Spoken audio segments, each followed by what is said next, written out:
Bon. On explose le timing, mais c'est jour de baptême, n'est-ce pas? On a le droit, c'est autorisé.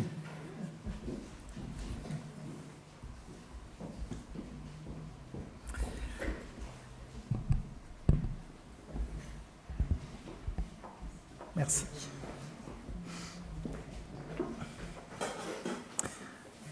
Alors,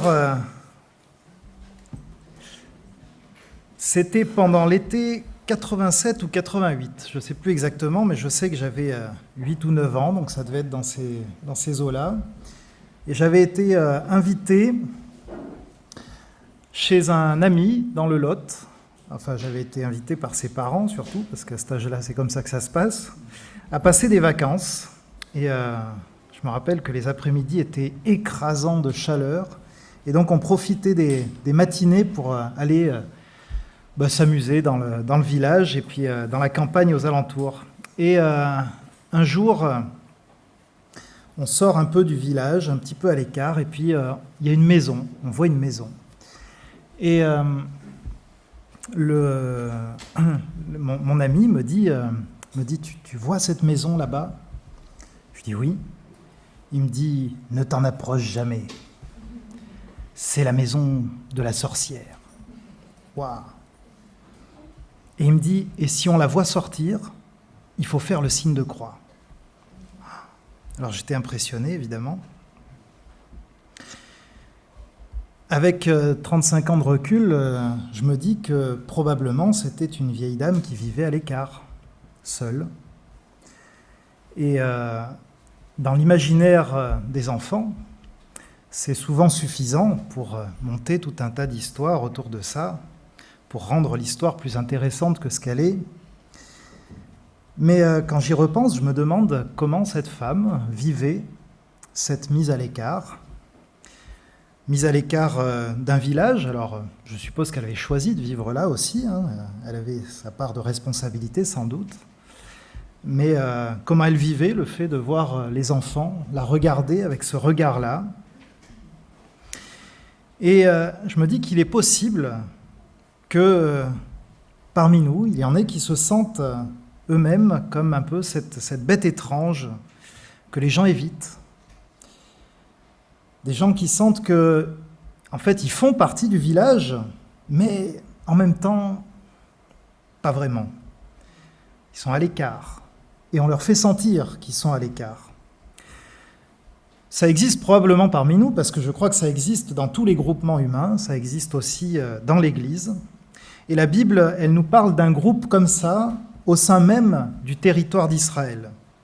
Une région entière, en fait, que les Juifs regardaient de travers.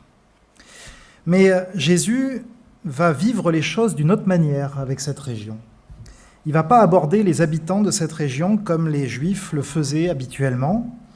Et ça, en fait, c'est une bonne nouvelle pour eux, évidemment, mais c'est aussi une bonne nouvelle pour nous, et en particulier, c'est une bonne nouvelle pour toi qui te sens à l'écart du village, à l'écart de l'Église, à l'écart de tes frères humains et peut-être même de tes frères en Christ.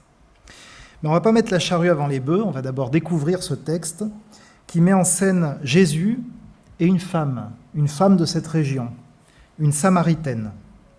Ce texte, on le trouve dans l'Évangile de Jean au chapitre 4. Je vous invite à m'y suivre si vous le souhaitez. Je vais le lire en tout cas. Donc c'est Jean chapitre 4, donc dans le Nouveau Testament, le 4e évangile. Et je vais lire les versets 1 à 30. Il nous est dit ici, Jésus, ayant su que les pharisiens avaient entendu dire qu'il faisait et baptisait plus de disciples que Jean, en fait ce n'était pas Jésus lui-même qui baptisait, mais ses disciples, il quitta la Judée et retourna en Galilée.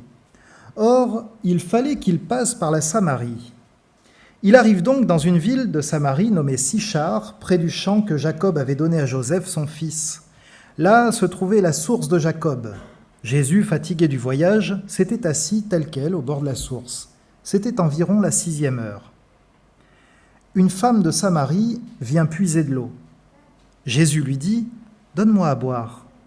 Ses disciples, en effet, étaient allés à la ville pour acheter des vivres.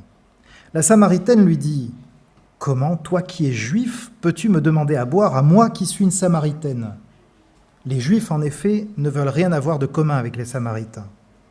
Jésus lui répondit, « Si tu connaissais le don de Dieu, et qui est celui qui te dit « Donne-moi à boire », c'est toi qui le lui aurais demandé, et il t'aurait donné de l'eau vive. » « Seigneur, lui dit la femme, tu n'as rien pour puiser, et le puits est profond. D'où aurais-tu donc cette eau vive ? Serais-tu, toi, plus grand que Jacob, notre père, qui nous a donné ce puits et qui en a bu lui-même, ainsi que ses fils et ses troupeaux ? Jésus lui répondit, « Quiconque boit de cette eau aura encore soif. Celui qui boira de l'eau que moi je lui donnerai, celui-là n'aura plus jamais soif. L'eau que je lui donnerai deviendra en lui une source d'eau qui jaillira pour la vie éternelle. » La femme lui dit, « Seigneur, donne-moi cette eau-là, pour que je n'ai plus soif et que je n'ai plus à venir puiser ici. » « Va, lui dit-il, appelle ton mari et reviens ici. » La femme répondit, « Je n'ai pas de mari. » Jésus lui dit, « Tu as raison de dire « je n'ai pas de mari », car tu as eu 5 maris, et celui que tu as maintenant n'est pas ton mari. En cela tu as dit vrai. »« Seigneur, lui dit la femme, je vois que toi tu es prophète. Nos pères ont adoré sur cette montagne. Vous dites que le lieu où il faut adorer, c'est à Jérusalem. » Jésus lui dit, « Femme, crois-moi, l'heure vient où ce ne sera ni sur cette montagne, ni à Jérusalem, que vous adorerez le Père. Vous adorez ce que vous ne connaissez pas. Nous adorons ce que nous connaissons, car le salut vient des Juifs. Mais l'heure vient, et c'est maintenant, où les vrais adorateurs adoreront le Père en esprit et en vérité. Car tels sont les adorateurs que le Père cherche. Dieu est esprit, et il faut que ceux qui l'adorent en esprit et en vérité. » La femme lui dit, « Je sais que le Messie vient, celui qu'on appelle Christ. Quand il viendra, lui, il nous annoncera tout. » Jésus lui dit, « C'est moi qui te parle. » Là-dessus arrivèrent ses disciples, qui s'étonnaient de le voir parler avec une femme. Toutefois, aucun ne dit « Que cherches-tu » ou « De quoi parles-tu avec elle ?» La femme laissa donc sa jarre, s'en alla dans la ville et dit aux gens, « Venez voir, il y a là un homme qui m'a dit tout ce que j'ai fait. Serait-ce le Christ ?» Ils sortirent de la ville pour venir à lui. Jusqu'ici, la lecture de la parole de Dieu. Et je voudrais qu'on se fixe sur un point. En fait, c'est un texte très riche, très riche. Il y aurait tellement de choses à dire. On pourrait, je crois, y passer la journée sur un texte comme celui-ci. Mais là, on va se concentrer sur un point un peu étonnant. C'est ce verset qui dit « Il fallait qu'il passe par la Samarie ». Alors pourquoi c'est étonnant ? En fait, a priori, c'est pas étonnant parce que sur la carte, quand vous regardez le trajet qu'il faut faire pour aller de la Judée en Galilée ou de la Galilée en Judée, effectivement, la Samarie est plantée au milieu, donc il faut passer par la Samarie. Mais je ne sais pas si ma femme vous dit Laurent est allé au prébande, or il fallait qu'il passe par la place de Strasbourg. Vous allez vous dire, mais pourquoi elle précise ce truc-là ? Évidemment qu'il faut passer par la place de Strasbourg, c'est pas nécessaire de le dire. Si on le dit, c'est parce que en fait, c'est pas si évident. Et donc, pourquoi est-ce que c'est pas évident ? Eh bien, le verset 9 nous l'indique. Les Juifs, en effet, ne veulent rien avoir de commun avec les Samaritains. C'est ce qui nous est dit ici. Pourquoi est-ce qu'ils ne veulent avoir rien de commun avec les Samaritains ? Eh bien, parce que parmi les différentes crises historiques qui ont traversé le pays, il y en a une qui a laissé des traces durables. C'est la chute du royaume du Nord. Vous savez que Israël a été divisé en 2 royaumes après Salomon, à cause de l'idolâtrie en fait, mais je ne vais pas développer. Donc il y avait le royaume du Nord et le royaume du Sud. Et le royaume du Nord, sa capitale, c'était la Samarie. Et en 722 avant Jésus-Christ, l'Assyrie a fait chuter ce royaume du Nord, a envahi ce royaume, en a pris le pouvoir. Et le roi d'Assyrie va faire déporter de nombreux habitants de Samarie. Et non seulement donc, il va vider Samarie de ses habitants, mais il va aussi faire s'installer en Samarie des personnes issues de 5 tribus babyloniennes avec leurs croyances et leurs idoles. Et ça, on le voit dans le 2e livre des Rois, au chapitre 17, si vous voulez lire ça, c'est à partir du verset 24. Et donc ces gens vont venir, ils vont s'installer, et comme, ma foi, ils ne sont pas une divinité près, parce que ils adorent plusieurs dieux, en fait, ils sont polythéistes, et ma foi, ils vont aussi adopter le Dieu d'Israël comme une divinité de plus. Et donc 5 plus 1, le compte est bon, c'est une petite parenthèse. Tu as eu 5 maris, et celui que tu as maintenant n'est pas ton mari. Je le dis, c'est anecdotique, mais je le dis parce que la petite histoire trouve un écho dans la grande histoire. La petite histoire de cette femme samaritaine trouve un écho dans l'histoire également de la Samarie. Et ça m'intéresse de vous le dire parce que je vais vous parler de petite histoire et de grande histoire. Pour les Juifs, les Samaritains sont d'abominables polythéistes, syncrétistes, c'est-à-dire qu'ils ont pris un petit peu de tous les dieux qui traînaient par là, et ils en ont fait une espèce de blougi-boulga, là. Et finalement, leur foi, leur croyance n'a plus grand-chose à voir avec le Dieu d'Israël. C'est trop mélangé, vraiment trop mélangé. Ce ne sont plus des frères, ce ne sont même pas des cousins, ce sont des ennemis pour les Juifs. À tel point que les Juifs préfèrent encore contourner la Samarie que de la traverser. Ça a beau être plus court, ils préfèrent faire le tour plutôt que d'avoir à la traverser. Les Juifs pieux, en tout cas, font comme ceci. Alors là, on nous dit, il fallait que Jésus passe par la Samarie. Pourquoi est-ce qu'il fallait qu'il passe par la Samarie et en quoi ça nous intéresse ? Eh bien, il y a 2 raisons pour lesquelles il devait y passer, et c'est là où je vais parler de la petite histoire et de la grande histoire. La petite histoire, c'est la tienne, c'est la mienne, et la grande histoire, c'est l'histoire du salut du monde, rien que ça. Chacune de nos vies est concernée par la petite histoire et par la grande histoire. Jésus est venu faire quelque chose pour nous et aussi quelque chose avec nous. Petite histoire, grande histoire. Il vient nous rencontrer dans notre petite histoire et il nous envoie dans la grande histoire épique du salut du monde. Donc la petite histoire, certains théologiens disent Jésus est passé par la Samarie parce qu'il devait rencontrer la Samaritaine. Et c'est vrai, il devait la rencontrer, elle, personnellement. Il a fait ce trajet-là pour la trouver au puits, dans son histoire personnelle. Il va la rencontrer. Elle était, elle, non seulement à l'écart du peuple juif, c'était une Samaritaine, mais elle était aussi à l'écart probablement des Samaritains eux-mêmes, parce qu'elle n'avait pas bonne réputation. Et ça, on peut le voir par le fait, par exemple, qu'elle vient seule au puits, qu'elle vient seule et à l'heure la plus chaude de la journée, la moins confortable, probablement pour s'assurer d'être seule. C'est en tout cas ce qu'on suppose. C'est pas normal, en fait, d'arriver à cette heure-là au puits. Mais Jésus traverse la Samarie. Il y va, lui. Il la traverse pour aller rencontrer cette femme. Et il n'hésite pas à briser tous les codes, parce que non seulement il traverse la Samarie, mais en plus, il va parler à une femme qui est seule au bord du puits. Et ça, pour un rabbin, un rabbi juif, mais c'est pas possible, ça se fait pas. Ça se fait pas. Lui, il le fait. Il entre dans cette conversation avec cette femme. Le regard que personne n'ose porter sur elle, mais le regard que personne n'ose porter sur toi aussi, Jésus, lui, le pose. Là où tout le monde évite de passer, Jésus, lui, passe pour te rejoindre. Là où les autres se détournent, t'évitent, Jésus, lui, vient franchement.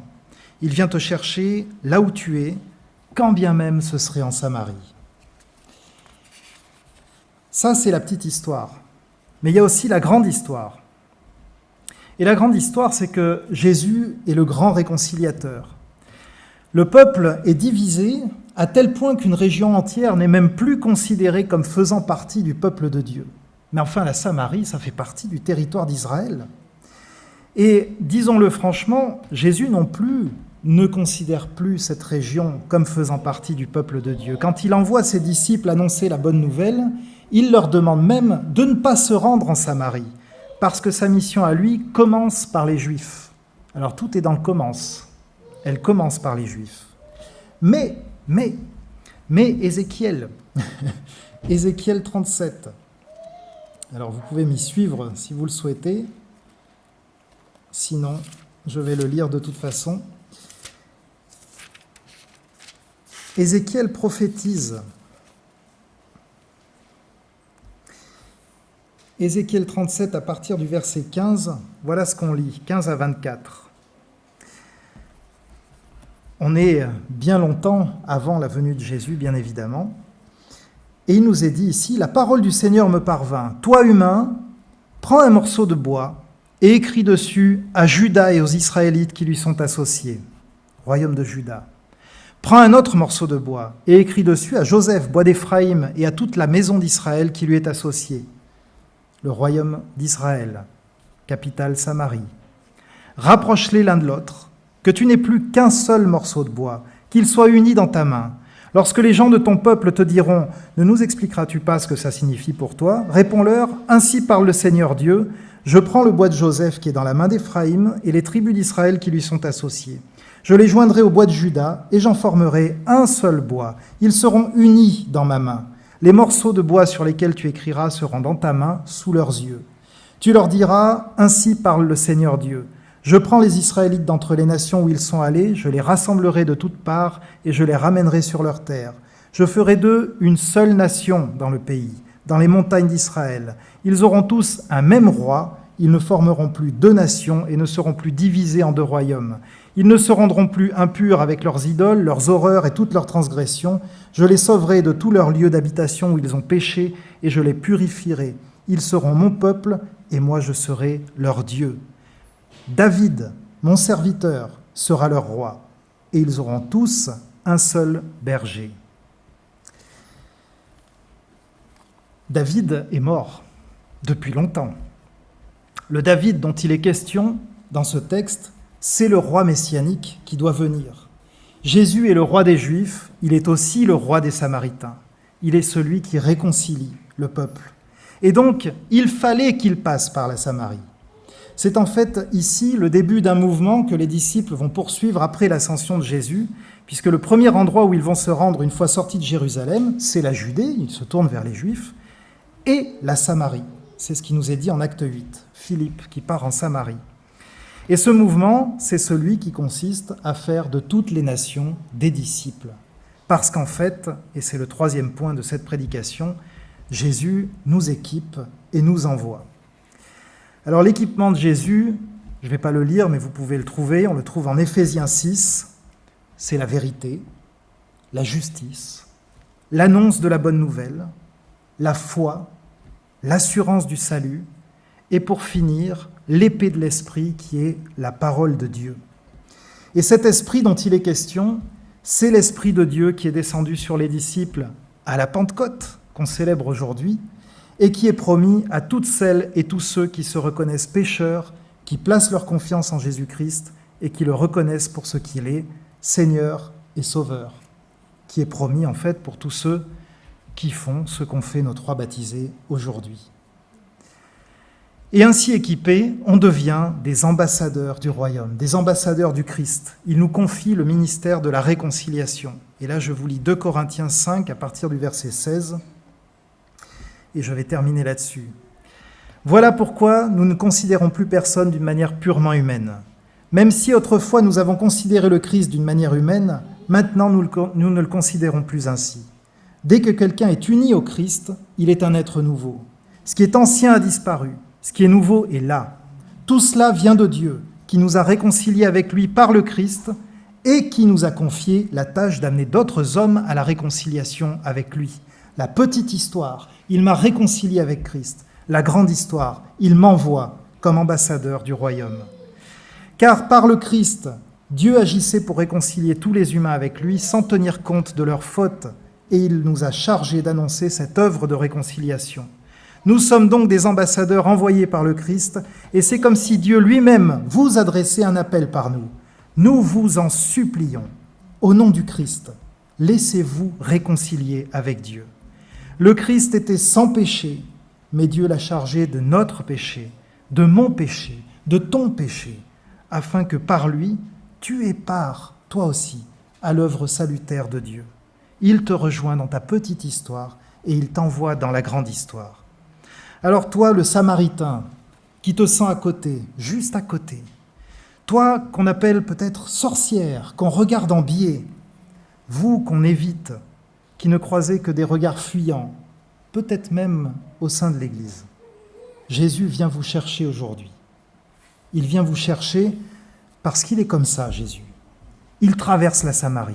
Ça ne lui fait pas peur de traverser la Samarie, rien que pour vous. pour vous rencontrer. Ce trajet que personne ne veut faire, lui, il le fait pour vous rencontrer. Et puis, de ta petite histoire, il t'emmène vers la grande histoire, l'histoire avec un grand H, l'histoire épique du salut du monde à laquelle il nous fait prendre part.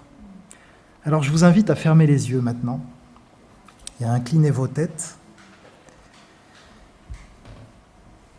Vous voici au bord du puits de Jacob. Vous y êtes et vous avez soif et vous êtes venus puiser de cette eau. Mais au fond de vous, il y a une soif bien plus grande que celle-ci, bien plus grande que la soif physique. Il y a une soif d'amour, une soif d'acceptation, une soif de pardon, une soif de réconciliation, une soif de paix qui n'a jamais pu être comblée par rien ni personne. Je ne sais pas où vous en êtes dans votre vie chacun, mais je sais que certains d'entre vous, vous en êtes précisément là. Eh bien, Jésus arrive, et il est là, il est tout près de vous, et il te dit aujourd'hui, « Celui qui boira de l'eau que moi je lui donnerai, celui-là n'aura jamais soif. L'eau que je lui donnerai deviendra en lui une source d'eau qui jaillira pour la vie éternelle. » Alors je te propose ça. Si tu es cette femme, si tu es cet homme qui veut recevoir cette eau aujourd'hui, tout le monde a les yeux fermés là. Simplement, lève la main de là où tu es. C'est pas nous qui te regardons, c'est pas nous qui te voyons. C'est Dieu qui te voit. Même chez toi, sur Zoom, tu peux lever la main. Dieu voit ce geste et il entend ce qu'il veut dire. Dieu connaît ton cœur.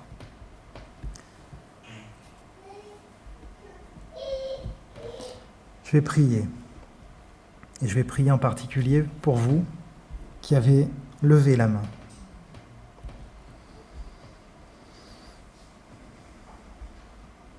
Seigneur, nous voulons reconnaître devant toi que nous sommes pécheurs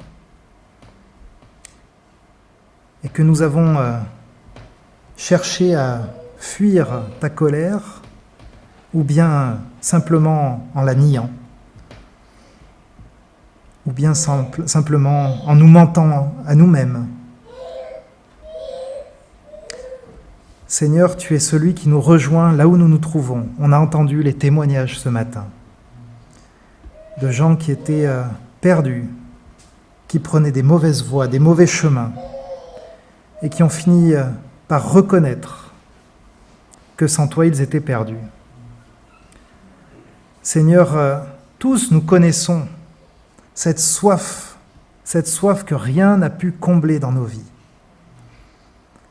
Ni l'argent, ni le fait d'être connu, ni quoi que ce soit, rien de ce que nous avons essayé pour combler cette soif n'est parvenu à la combler.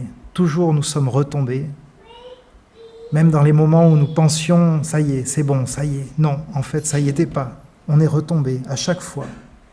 Seigneur, toi tu fais cette promesse, que celui qui se tourne vers toi, qui te demande à boire, toi tu lui donnes de cette eau, et que des sources d'eau vive jailliront de lui. Elles jaillissent par ton Saint-Esprit, Seigneur, parce que pour qui se repent de son péché, pour qui dit « c'est vrai, je ne suis pas à la hauteur, c'est vrai, je me suis trompé, c'est vrai, je suis digne de condamnation, Seigneur, sauve-moi. Seigneur, je veux te suivre. Toi, tu as les paroles de la vie éternelle. » À celui-là, il lui est donné une vie nouvelle, avec toi. Une vie nouvelle où tu viens vivre en lui parce qu'il devient ton temple, où tu viens vivre en lui par ton Saint-Esprit, Seigneur. Et de là coulent des sources d'eau vive. Je te prie pour que tous ceux qui ont levé la main ce matin fassent cette expérience. Je te prie, Seigneur, pour que, comme Steve en a parlé tout à l'heure, en une nuit, paf, c'était fait. Qu'il puisse se réveiller demain matin avec cette certitude qu'ils sont tes enfants, que tu les appelles non seulement à la repentance, mais aussi à te suivre par le baptême, à t'engager, à s'engager avec toi, Seigneur. C'est au nom de Jésus que je te prie. Amen.